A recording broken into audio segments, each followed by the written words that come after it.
Make a little bit of a switch up. Obviously, the two big parts that we focus on, whether it's with By Any Means, whether it's with our academy, Adapt Academy, is the culture and then kind of the more technical coaching side. And then you can break that down into more skills training, so just developing skills, right? And then putting that into a team dynamic.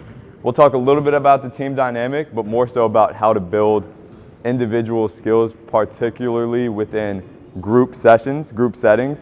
That's a lot of what we do, is in larger groups, smaller groups, more of a team practice dynamic, but finding ways to build skilled, high decision making, high adaptable players within those settings. So whether you're a team coach, again, skills coach, parent, literally anything, hopefully this will apply, or player obviously, hopefully this will apply as well, as it's just kind of general concepts to how you can become a better basketball player and build truly adaptable skill, or deep skill is what we would call it.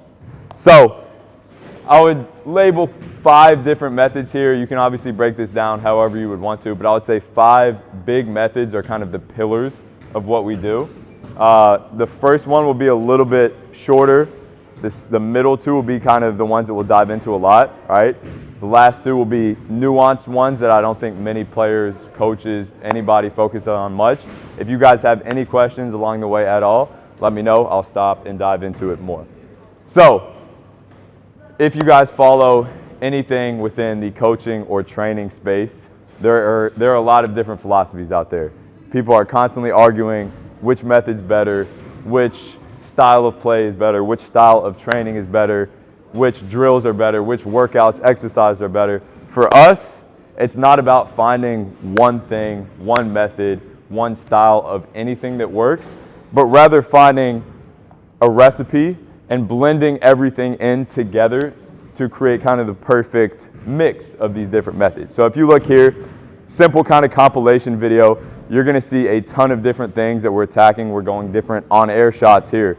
We're going movement drills, learning how to, or building that peripheral vision. All right, we're going with different games, okay? Doing some pretty unorthodox things, doing some pretty basic things, throwing in different training tools, allowing players to figure it out. Again, more on-air stuff, applying that with defense. So you're seeing film, just a constant mix of different tools, different methodologies that come together to hopefully produce a pretty good product in terms of just helping players or teams become more skilled. So what I want you guys to focus on is not trying to subscribe to one method or one style or one drill or one certain thing, but trying to expand the possibilities so that as coaches or players who are building your own skill, you guys are as adaptable as possible. So any situation, any player, any team that you work with, you guys have something for that and a good mix of things to give them different looks.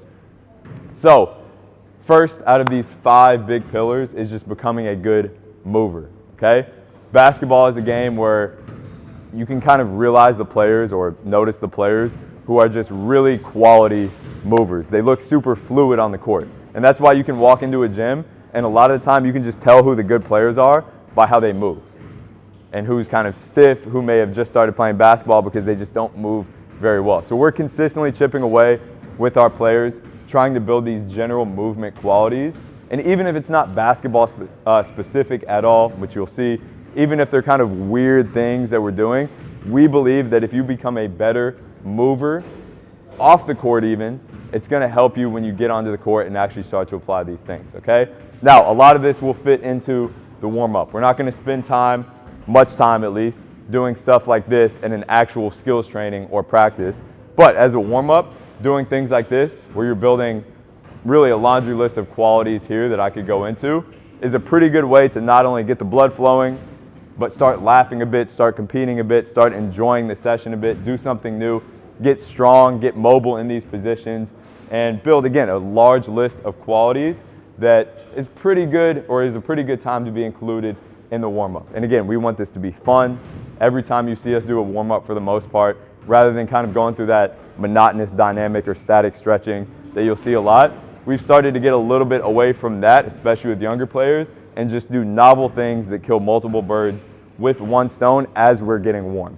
So again, other examples, something like this, again, you can come up with thousands of different drills or exercises for this, building ankle stiffness here, starting to get warm, preventing ankle injuries, but also getting, again, a little bit more fluid and reactive as a mover. You can also implement some contact into it. Basketball is a physical game.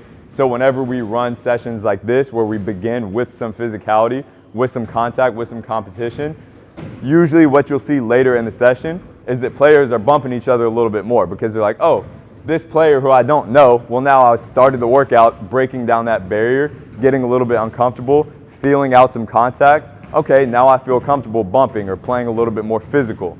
So again, not going to spend too much time on this, but warm-ups are one of the biggest things that we focus on and teach coaches how to be productive with, but also have fun with and be creative with, because it sets the tone for a lot of what we do.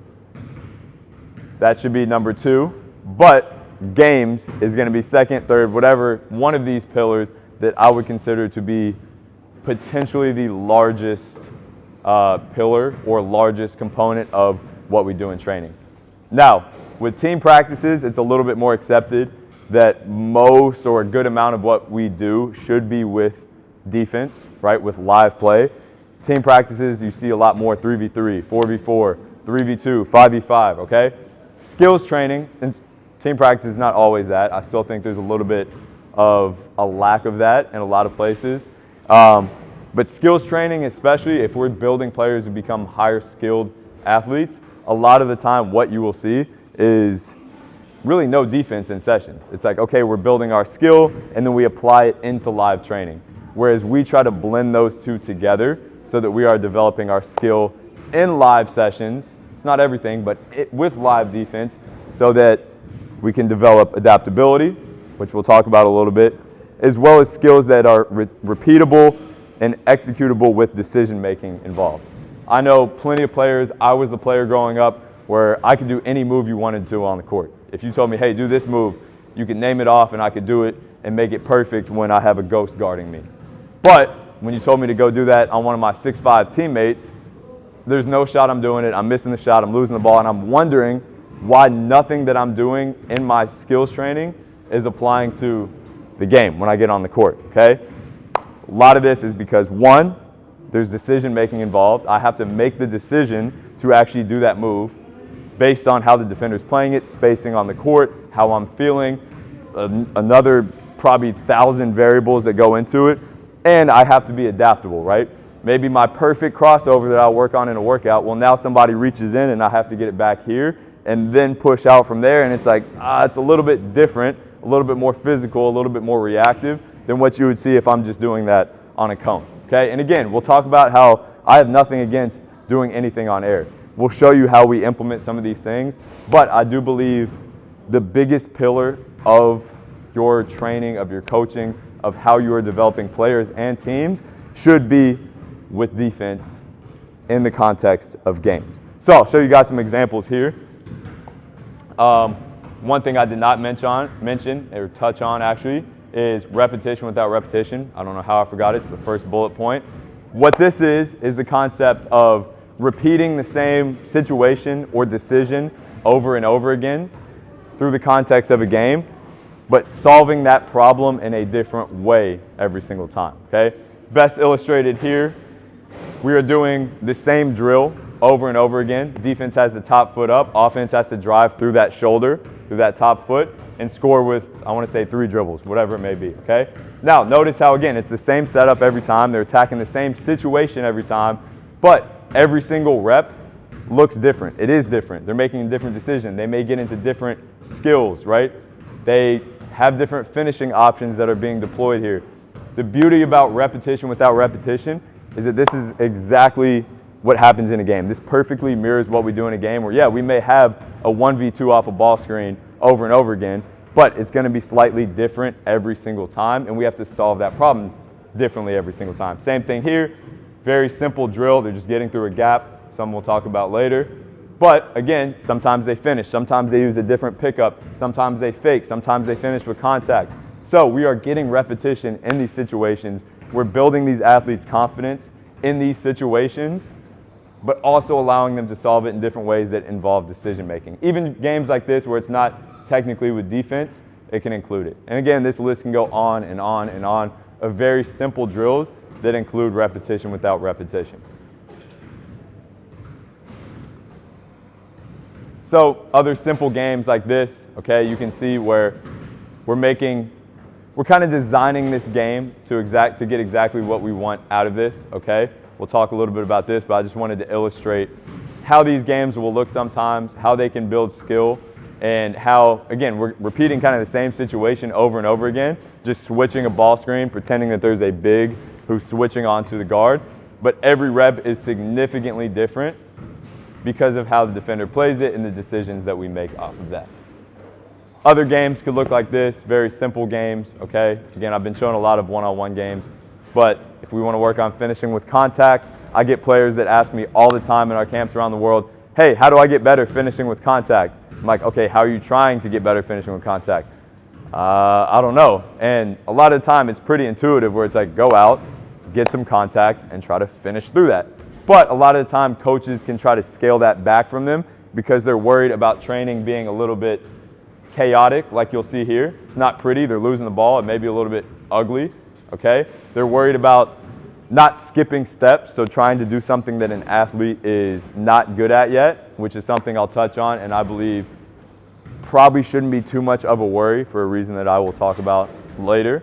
And a lot of the time because they kind of underestimate their athletes. And that's something that I used to do in the past and I never want to do again, is tell an athlete, hey, we're going to not get to this level. We're not going to try this out. We're not going to do a drill like this because you're not ready for that. I want to say, hey, you are ready for this. Try this out and then regress it back from there if needed. Because number one, I want to show them belief. Number two, I never know what they're capable of. Number three, worst case, if this drill right here is impossible for them, well, now they see what the end goal looks like. So if we do scale it back and make it easier, now it's a little bit easier for them to have a benchmark and say, hey, I know how it feels to get mauled by a defender. Now I have that to visualize. This is the point where I want to get to when I'm training in a little bit easier of a way. Now, how to build games. Simple, but a process that creates, or rather requires, a lot of creativity, a lot of ideas, and a little bit of an ability and a willingness to get outside of your comfort zone and unorthodox sometimes. So how I will 95% of the time do this. Number one, I choose a situation, a decision, or a skill. Okay, situation, decision, or a skill. I'll show you guys some examples to illustrate this. Situation is usually something like this. We're playing off of a get action, right? I toss it to my teammate, I go off of the handoff, and we're just playing off of this, right? I recreated that situation. This is the easiest one, all right? Cash out on Manny. Next one here, we want to train. This is a guy, one of our pro guys, who plays a lot off of cuts, plays in France, where it's physical, and he's tasked with really slashing the rim off of cuts. Okay, well, we're going to set up a game where you're reading whether to backdoor or to face cut, and then we have a help defender stepping over to mimic a player who will be obviously rotating in from there. Again, pretty simple here as we just set up a situation based on what we've identified as the needs for this athlete and repped it out from there. We're getting repetition without repetition. It's difficult, and we're progressing it and regressing it as needed. Decision is a little bit tougher. Okay, I'll pause this real quick. Decision is a little bit tougher. It's still not crazy difficult, but this is because rather than just putting the situation out there and saying, hey, go play, we have to think of a drill that actually affords that decision or invites the opportunity for the athlete to make this decision. So if we're working on, for example, with these athletes, okay, I want to work on either getting through a gap or kicking it to that corner defender. There are multiple ways that you can do that. None of them are better than others. But now we have to go through the thought process of designing a game that, again, invites this decision. So creating something like this is one of many ways to do that. All right, we have an advantage already. So the defender, what I call a half advantage, is on the hip. So you're getting downhill. If they do a good job of recovering, maybe the corner defender can step back. If not, they're stepping in, repetition without repetition. And now we're doing this in a way where they're making this decision over and over again, okay? We could also do this in plenty of other ways. We can do this from the top of the key or the slots, right? We can do this in a way where they're coming off a ball screen, where they're making a handoff. We can employ this in a number of ways, but as long as you guys target the decision that you feel like an athlete or a team is not good at, and then find different ways for them to experience that decision and try to experiment and problem solve through that, you guys will probably be just fine, and you don't have to think too much about the perfect drill, so to speak. Similar here, okay, this is going to be something we wanted to work on with Manny over here, obviously, is making a decision in a couple spots, but primarily off of this ball screen, whether we're hitting that opposite 45 cut, okay, and whether this 45 cut actually happens. So I don't know if there are any clips in here of us taking different angles, but at times we'd be taking different angles to kind of distract that help defender. But again, we're thinking, okay, we want to work on this decision of whether we want to hit this 45 cut coming off the ball screen. We could set that up off a middle ball screen. We could set that up snaking a screen and then coming off. Number of different ways that we could get into, but the most important component here is a decision. Okay, so again, you have situations, you have decisions, and then you have the toughest one, in my opinion, to build, but the most fun one, which are skills. Okay, now this is something where we may look at a player and say, okay, they need to work on finishing with contact. They need to work on floaters around this area of the basket. We may look at a team and say, okay, they just need to work on attacking with different angles, right?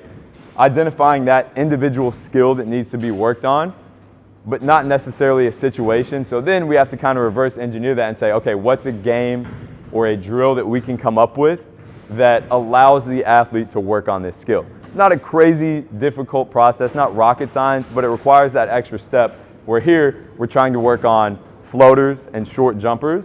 And now we have to think about a way that our athletes can get into that with the right amount of difficulty. So, simple drill, they're just kind of taking it from the defender, okay? They're gonna have a help defender, I believe. Actually, they don't here. They're just not allowed to enter the paint, okay? So, if you can't go inside the key here, that's kind of, he cheated, that's kind of a defender in itself. That's a constraint that we can put on the drill to ensure that they're not shooting layups. And then we have a defender with what I would call a full advantage or a full disadvantage in this sense, who is chasing down from there. So again, you could set up this drill, no shots in the paint, defender chases them down, you have one dribble.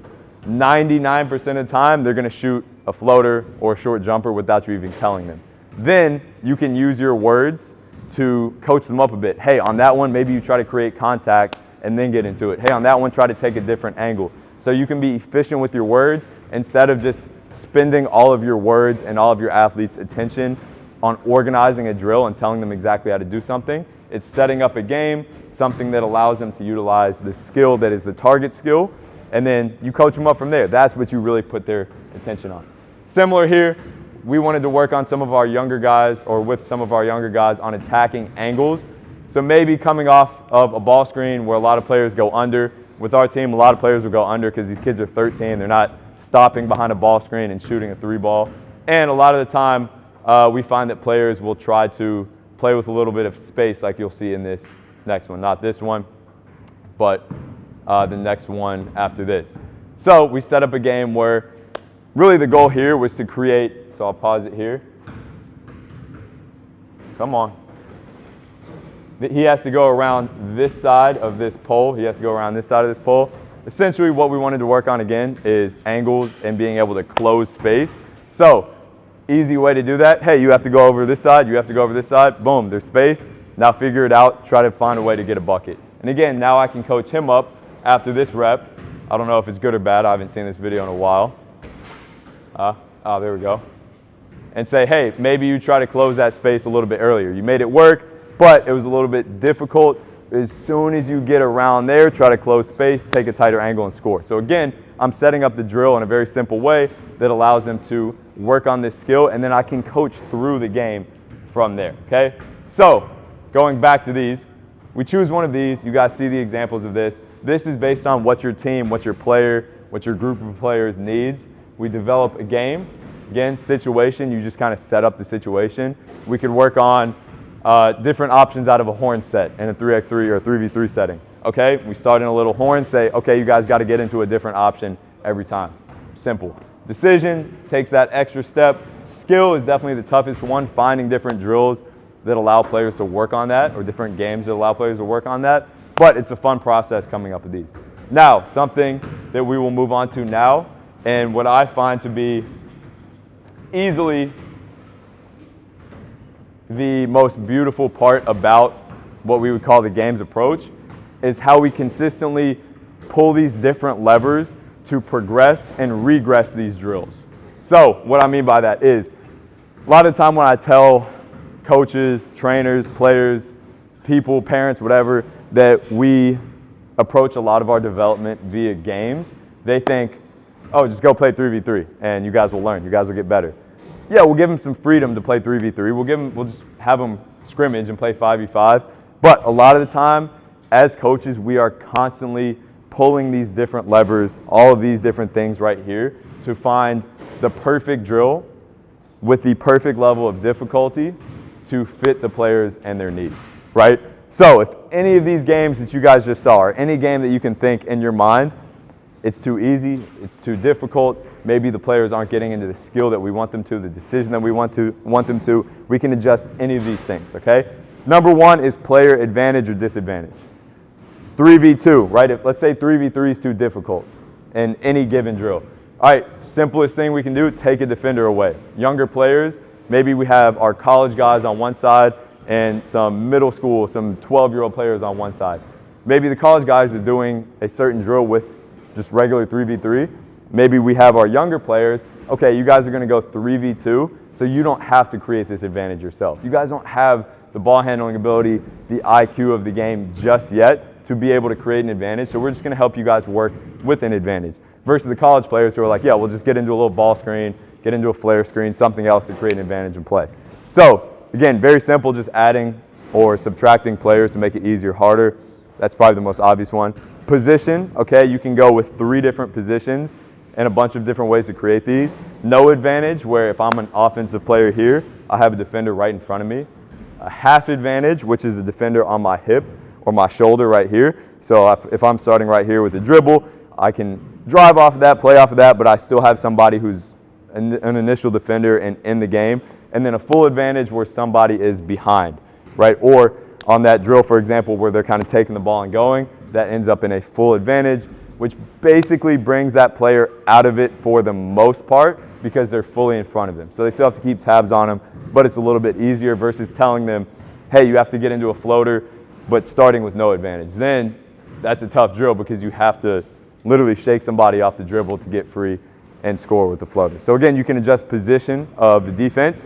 Repetition without repetition in these games, sometimes you can encourage this or force it, I guess, by saying, hey, on this game, you cannot do the same thing twice, or you can't do the same thing twice in a row. So maybe in a team setting, like I mentioned, we'll start out of a pistol action, or we'll start out of a horns or a zoom, or anything that your team may apply and say, okay, you guys set up in this, play out of this, but every single rep of this game, you guys have to score in a different way or get into a different look or adjust something with how you approach that situation, okay? You could also do what we call like a bingo card, which is what we've been doing at some of these camps out here, where we say, okay, here's what a get action is, right? You're gonna pass to this player, you're gonna go get a handoff, play off of that little 2-man action. Here are 4 different reads off of that. You can hand it off and attack, you can keep and fake from there, you can go with what we call like a boget action, where you just fake the handoff, pivot, throw it over top, and then you can go back door, right? You have to get all 4 of those to win. So now the players are thinking, this is usually for a little bit older players, but again, as we've been, I guess, overestimating players at first, you'd be surprised at some of these 12-year-olds at these camps who have no idea what a get action is, and they come up and like, coach, we got bingo card. And I'll go back, and sure enough, they've done all 4 of those reads because we show them those different reads. We say, hey, it's got to be a little bit different. Try to get these, go play. And then we coach them up, hey, on that one, make sure to make a little bit more contact so you can get into that boget action, whatever it may be. But again, to get back off of the tangent, we can really force different problem-solving solutions here with just telling them, hey, no 2 reps can be the same. Maybe you have to play off of a between the legs, but every single time you have to explode in a different way to get by this defender. There are thousands of different ways you go about this. Space constraints, okay? Maybe we say with older players, we're playing 3v3, and they have the whole court, and it's easy. And you notice that they're making skip passes and using all the space in the world. Maybe you say, okay, now This lane line right here is your out of bounds. Oh, that's easy? Okay, we'll go with this lane line or the middle of the court. We're constantly just kind of adjusting the out of bounds here to make sure that the space is a little bit more realistic and that players don't have all the space in the world and they expect that amount of space when they get into a 5-on-5 and drive somebody and get ripped as soon as they get into a gap. Or you can open it up. If it's with younger players, you can say, hey, there's no out of bounds. Or, yo, you guys are playing 2v2, but you can use the whole court. Defensive constraints, didn't put the video in here, but there are plenty of different defensive constraints that you can use if you're working with a beginner.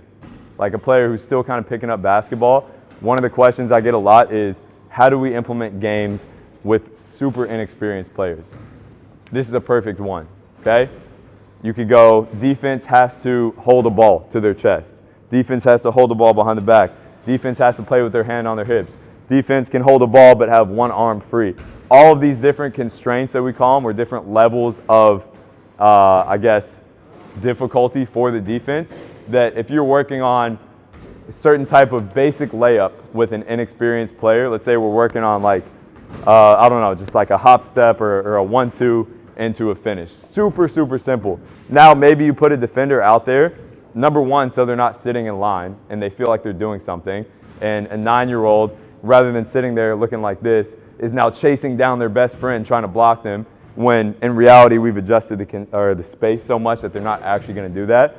Or they have a basketball in their hand, so again, they feel like they're chasing them down, but can they really block them? No. And then on the flip side, the offensive player gets the feel of, oh shoot, I have somebody chasing me down. This feels like a real game. They get that little adrenaline going. They get engaged versus just doing what this coach is telling them, which is a 1-2, and they don't know why because they haven't played enough basketball and they don't really understand the feeling of having their friend or somebody on their team chase them down. So all of these truly allow you to use these with younger players, okay?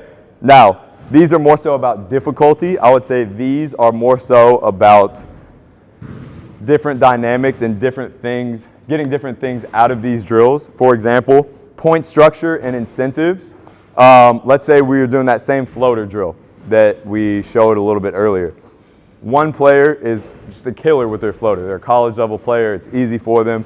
Another player isn't that good with them yet. We'll say for one of them, hey, you get 2 points if you shoot a floater with your left hand.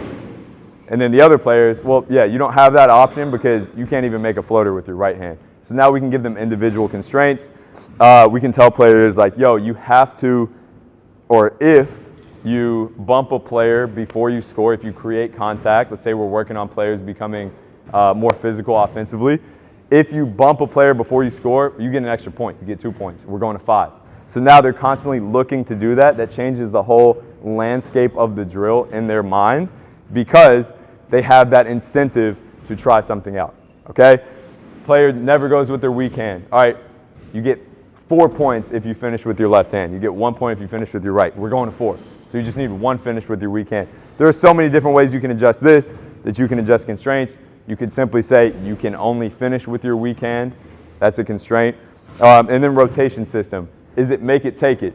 If it's make it, take it, the offensive player or the offensive team stays on offense for making a shot or a good rep or whatever the KPI is. Number one, I've noticed they'll probably go a little bit harder intensity-wise, but number two, they will also likely stick to what they are good at. So if you want players experimenting with using their left hand or with new reads on a play or an action, then maybe you don't make it keep it because they're not going to want to experiment. They're 14 years old. They literally only care about winning in a situation like this and beating their friends. And if you make it take it, then they're probably not going to experiment and try those things out. So again, all these different things are variables. I could ramble about this all day, and I kind of have already, but I'm super passionate about being an engineer of these different games. Like, again, there's this huge misconception that it's just like, go play basketball. And for me, I'm constantly trying to pull these different levers to get exactly what I want out of that game, out of that drill, difficulty-wise and in terms of what the player is getting exposed to. Lastly here is coaching or teaching through the game, which I talked about a little bit. This is something where players or coaches in the past have asked like, hey, you don't focus on the details much. You don't break them down much. I understand why they say that, because many times I don't sit in front of my team and say, okay, on this you have to do this exact footwork or try this exact thing. But what I'm damn sure doing is during that game going to every single player and saying, hey, on this next rep, try this, try to fix this a little bit. Oh, maybe you should have done this on the last one. So I'm teaching them through the game, then they go straight to that game, they apply it, and now they can execute that in a live situation, and it was individualized feedback. Now, this is what should be 3, is on-air supplements. As I mentioned, we implement literally every training style you can imagine into our philosophy. Okay? We try to make it a super holistic way of training, and the games is just a start for us. How we'll usually approach this is through the game, we develop all these things we focus on, but we'll also identify what we need to be training or coaching up with our athletes, right? So if we say, hey, we just noticed in this drill, and actually on Sunday, we were doing a camp in Sydney and noticed in a 2-foot finishing drill, I think it was just a fully free finishing drill, that players were not able, for the most part, to jump a little bit to the side, right? They would have like a defender coming out of them, and they literally could not jump out to the side and finish. And I'm like, okay, I'm watching this, identifying these needs through the game, saying, okay, I've seen this. I've now actually been able to evaluate these players in a live setting versus just kind of guessing what they need. And now what I can do is say, okay, boom, next drill, we're taking defense away, and you guys are, for example, on the little smile, the semicircle, you have to jump from the top of that semicircle to the side and finish. So now we're just getting comfortable with that in an on-air situation. They're training it without focusing on defense. Maybe I can teach up the technique. Hey, go left, right on that one. Try to be a little bit more powerful off the left foot. I can really get into kind of the nitty-gritty here, but that comes from me identifying the needs. And then after that, we put it right back into live play. So it's not like, okay, we worked on this, good. It's, okay, we worked on this, we did it for a couple minutes, you guys are more comfortable with it. Go back to playing with defense, see if you can apply those things with defense.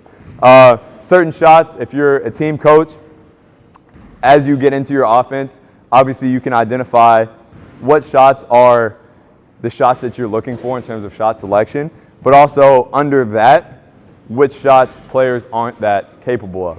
So I remember growing up, I had a lot of coaches who would have us year after year after year after year do the same shooting drills over and over and over again.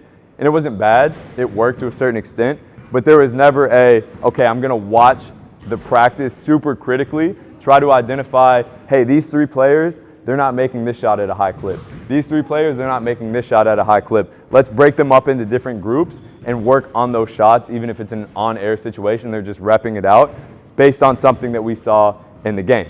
What's limiting the decision? Actually, in our camp today in Perth, I noticed a lot of players were ready to make good decisions. Like we would be playing with an advantage, they got it out of a trap, they would be attacking downhill, and they were ready to make a good decision and make a little dump-off pass.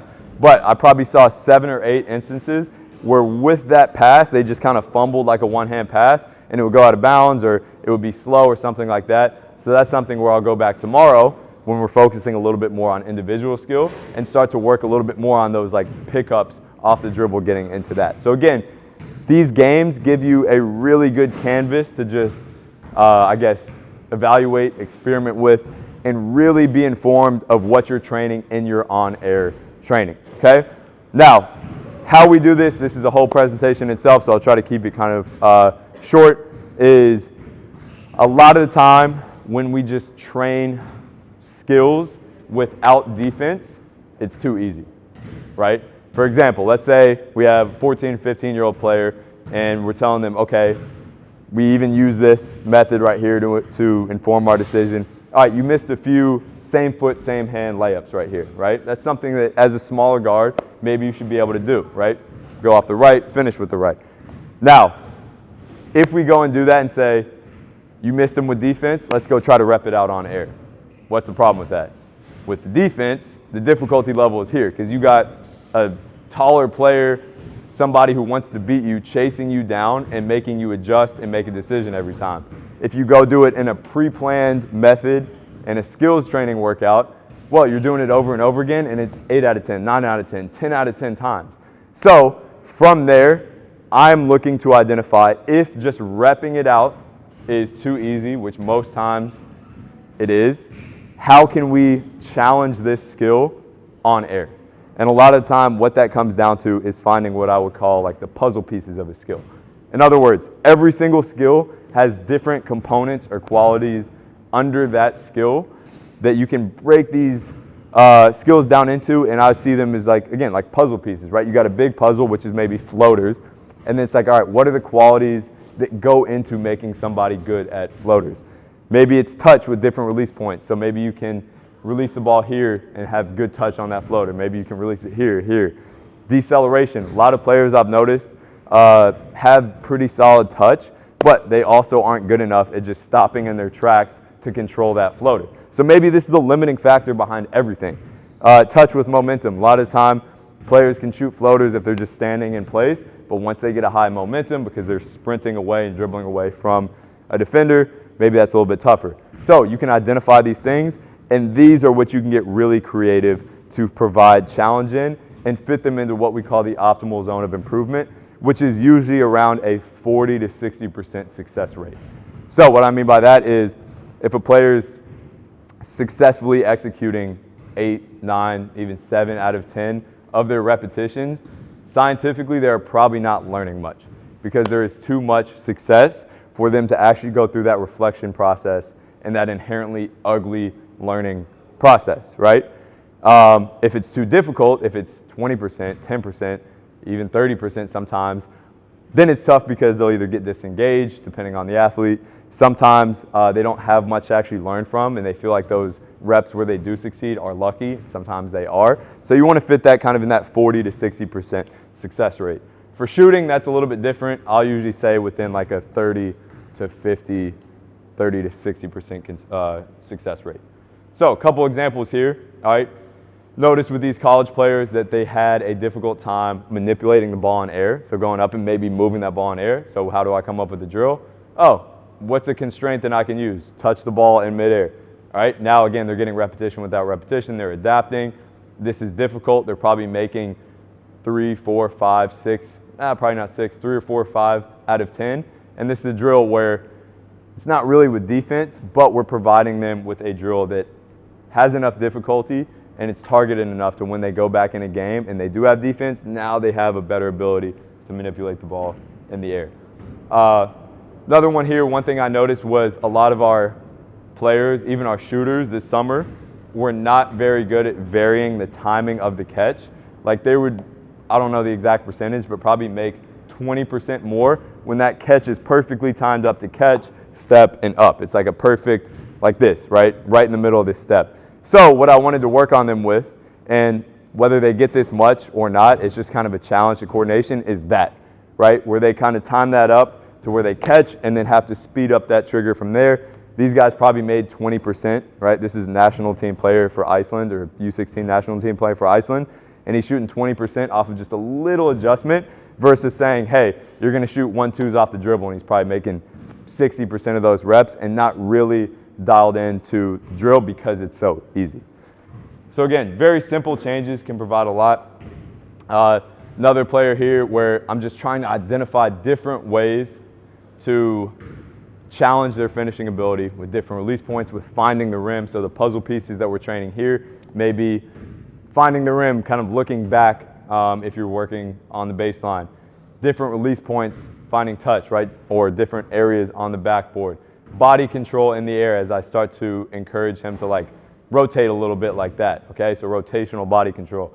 So all of these are different things where maybe, and I honestly can't remember exactly why we started working on these things, but maybe we work on these different puzzle pieces trying to get to the goal of getting him better at the full skill of finishing through contact, finishing through tight spaces. So I identify what are the puzzle pieces here. Again, being able to reach out and extend out and look back at the rim there, rotating, right, rotational control, and now we're just finding ways to provide actual challenge versus saying, hey, just imagine you have defense here and then making something that ends up outside of that success rate. And this just to kind of show you like these things don't have to be, especially in your warm-ups, super game-like, right? I think we have a big focus on, in the coaching and the training space, on everything being game-like. And I'm a big believer of that, but I'm also of the belief that if you are training without defense, it is inherently not game-like because you don't have defense. In a game, everything will have defense. So if it's already inherently game-like or not game-like, we're probably going to have to find some ways to challenge skill without defense when it's outside of the context of games in ways that are challenging us a little bit. So again, I'm not a huge proponent of two-ball drills, but here I'm finding different ways to coordinate, to challenge coordination, to work on being able to shift, to being able to work on moving a little bit more fluidly. And especially as a warm-up, this is great because it just gets you out of your comfort zone and provides some difficulty in a skill like ball handling that typically without defense is not that difficult. Okay? Now, last two components here, and then I'll open up the floor for questions. Run through these quick, but I do want to make sure that we touch on these and hopefully open you guys' minds up to this a little bit. Number 4 is psychology. I think we all understand this as coaches. We see these things in players. We see different psychological qualities. We see how different psychological deficiencies hold players back.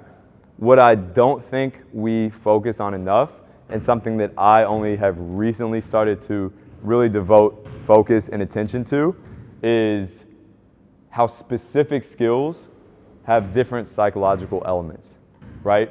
So being able to handle pressure off the dribble, that's something where being able to stay composed through chaos, being able to develop like what I call controlled aggression, so being able to play physical but also calm at the same time, and the ability to remain in what we call a parasympathetic nervous system state, which is essentially not getting that like fight or flight mechanism where you're just like super riled up.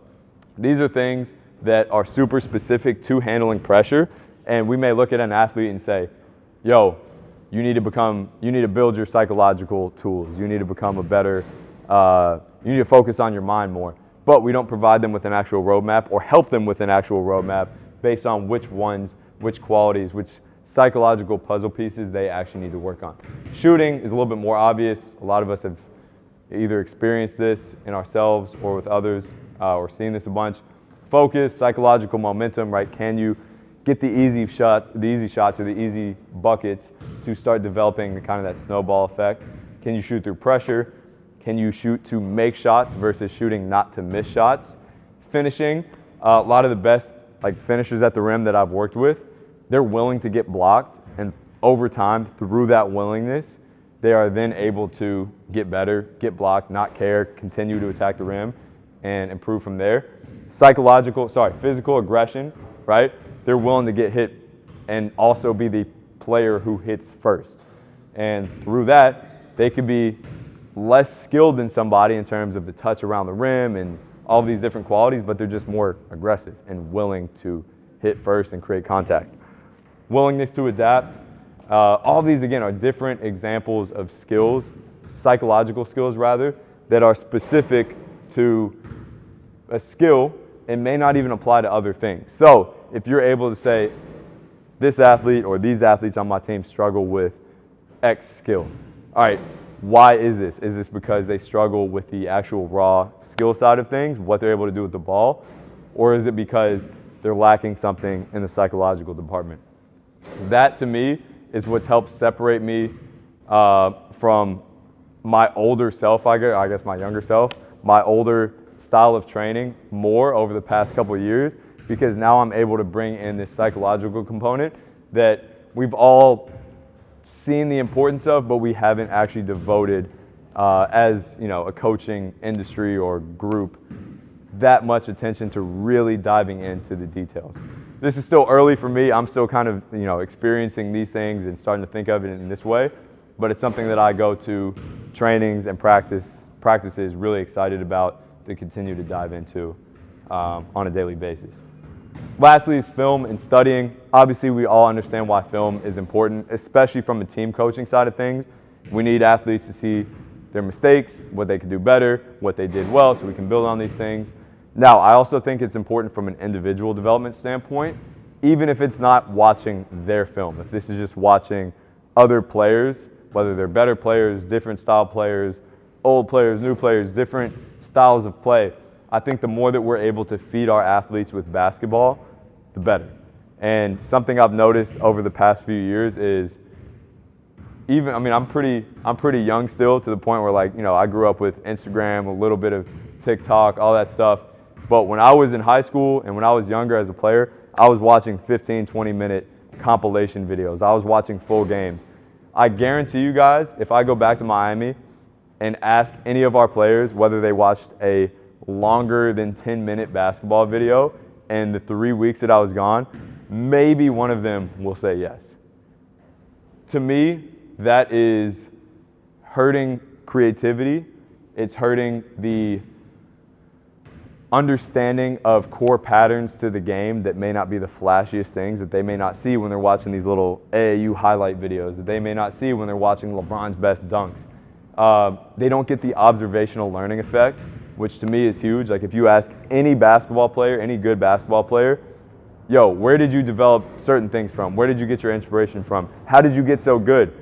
Oh, I just watched a lot of Allen Iverson and tried to do that. Okay, I watched a lot of Patty Mills, and I grew up wanting to move off the ball like that.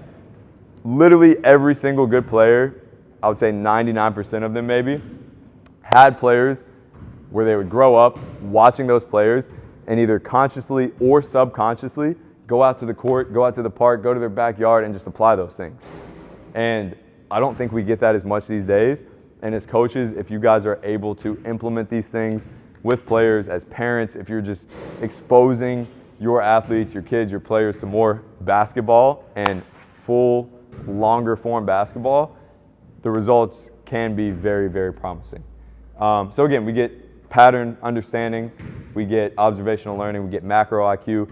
A lot of our players came in not knowing what a 2-for-1 is at the end of a clock. They don't know what an adjustment looks like in terms of like a hard hedge, a soft hedge. They don't know these big concepts that I always thought were just kind of the basics, but in reality you get from watching full basketball games, or worst case, compilations. So best ways to do this, and then we'll open up Q&A.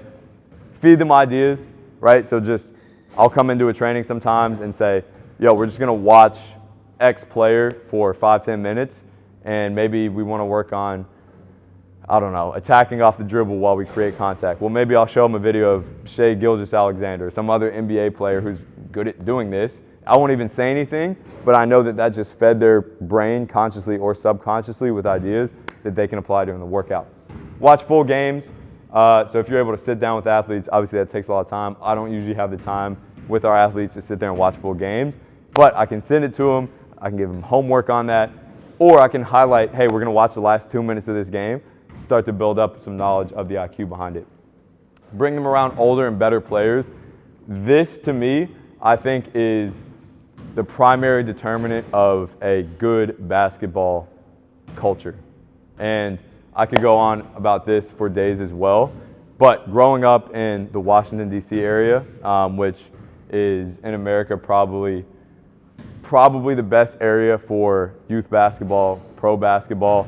For me, it was kind of commonplace to just walk into my high school gym and have NBA players in there, or pro players, or college players that I would look up to, and they're like, yo, hop in a workout. And I'm like, shoot, I guess I gotta go really hard, like I gotta be really locked in. They're teaching me things, they're giving me game. I'm watching how they approach the game, their professionalism, how hard they work. I'm watching how they do certain things on the court. Then I get down to Miami, which is not a common knowledge, but it's one of the worst basketball areas in the USA for whatever reason. And players just don't do this. And because of that, there's no sense of professionalism. There's no sense of, yo, I got to watch these older players. When we have older players that come into the gym for the first time, we have to lecture them on how important it is to give back to the younger players in the community and bring up that next generation a bit. And it's been frustrating, but it's also been rewarding for us at our gym, because we're kind of this little oasis where we have guys like Manny who are playing pro, and he'll be in a session with a 9-year-old and encourage them, be like, yo, keep going. And that 9-year-old, we hear from their parent the next day, and they're like, that was the most amazing thing I've ever had review-wise or feedback-wise from my kid, because we have a 20-something-year-old pro giving him attention during a workout. And allowing players to be with better or older players, even if they're not an NBA player, even if they're not a pro, even if it's just an 18-year-old player training one time with an 11-year-old player, and encouraging them to mingle a bit, this to me is one of the most powerful things that you can do. And as a culture in an area, this is something that I've noticed to be pretty well correlated to how good a basketball culture is. Last big concept here, use film, use video, use observation as a teacher before you use words. And this doesn't mean that I'm sitting here demonstrating all of my drills or my games or whatever it is to my players. Most of the time, I'm just choosing the player in the group that does it the best and saying, okay, watch this player do it. Very well done. Now you guys try to be like them. Okay, the next skill may be another player and having them do it. Rather than me sitting there teaching them and trying to convert my words into their actions, as humans, as basketball players, as athletes, we are much more likely to convert seeing and observing to our action than we are hearing words and then having to decipher that into somehow putting that onto the court. So a lot of the time, I will just show them on a TV like this that we have at the gym. Try this out, okay? We're gonna do this drill. You'll set it up this way. You guys see how they're doing this. Okay, cool. Try to imitate that a little bit. Then I'll go around and teach, use my words, use some demonstration, use other athletes to help out. But as much as I can, I'm constantly looking to prioritize vision, observation, studying film before words. But sometimes we got to swallow our ego as coaches a bit because we want to tell an athlete something and they do it. And we're like, yo, I'm a great coach because I just told them something and they did it. But sometimes if you let the video do it, if you design it in a way that works perfectly for them to see and then apply, that's an even better feeling. So this is kind of the fifth pillar, I would say. Again, to recap everything, we have becoming a better mover, we have games, we have on-air supplements, so just building kind of the general qualities behind it. We have the psychology, and then we have the film, studying, observational learning, and just immersion with better basketball players, older basketball players. So that is the end. I didn't put a little Q&A thing like Gabe, but if you guys have anything, questions, concepts that you want to dive into, let me know. And then I also have a question for you guys. So I would say I used to be of the mindset that with younger players, let's say 8-year-olds who can't really dribble the ball that well, they can't really finish at the rim so well, okay, we're going to catch them up to speed on all these things and then put them in a game, you know, put them in a live situation. What I've evolved that to is I actually give those type of players games more than I give our NBA players. And I say that because, one, with those type of players, developing the love for the game is more important than anything. And I've seen more players quit basketball because they're bored and because they don't want to be sitting there doing the mic and drill versus because one time their friend beat them in a game. Or maybe they're like, oh, I'm frustrated because, you know, my handles weren't good enough to get by a defender in a game. And again, if you're able to adjust those drills to make them doable for them, we've had players that want to come back and come back and come back and come back versus some, or even in the past, like our organization, doing more on-air stuff where like they feel disconnected from the game. They've been more likely, they've had more of a tendency to quit. So mainly because the game is super important to just building that passion, building that love for the game, building how it feels to just compete with your friends and have fun doing that. And then also because developing a feel is something I prioritize honestly far more than developing technique at first, at a young age. I think what separates players once they get to an older level, if we look through that entire progression of 8 years old to 18, 19 years old, is the players who have just incredible feel for the game. And a lot of time we'll look at players and be like, oh, they're just naturally talented. When in reality, it's because those were the kids who just went to the park growing up and played with their buddies versus being coached up on their super technical things. And then they get to 12, 13 years old, and then they have to develop that feel when their brain is almost fully matured versus just allowing these players to go out, play, make these decisions. Even if they can't actually make the move to make the decision, they know what to do now, and they've developed that feel, and the technical stuff can start to be added a little bit later. So I'd say just make it fun. Make games that are reasonable for them, that are doable for them, and they're going to come back more. Coming back more and over a long period of time equals they'll get better more, and then they're going to start to develop a pretty good feel for the game as well. Yes, so get really good at progressing and regressing drills. So for example, all these camps we've done out here in Australia, we haven't separated them by age group. We've had 11 all the way up to NBO1 players. We also haven't done different drills for different age groups. So every single drill we've done out here, we've had the 11-year-olds doing it with the NBO1 players. Now, are they doing it the same way? No, of course not. But those drills, we can again pull all those different levers, and we can go over to one court and say, hey, and I wish I had an example of this, but I'll have some coming out. We'll produce a lot of them online. We'll go over to the players, the younger players on this side, and say, hey, for example, we're doing a drill where you have to either touch your shoulder, knee, hip, or foot in the air and then finish. Just building kind of like, a little bit of acrobatic proficiency in the air. We would go to the older players and be like, dude, touch the bottom of your foot and finish. Do some crazy stuff. Then we go to the younger players and be like, I literally just want to see that ball get below the eyebrows. So now they're learning how to create some momentum and just like manipulate the ball in air.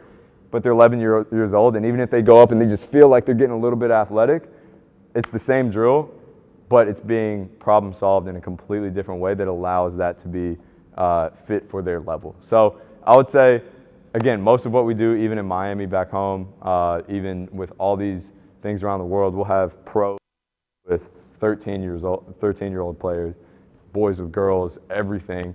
And the way that we design games, the way that we design on-air drills is consistently able to be scaled up and down for difficulty.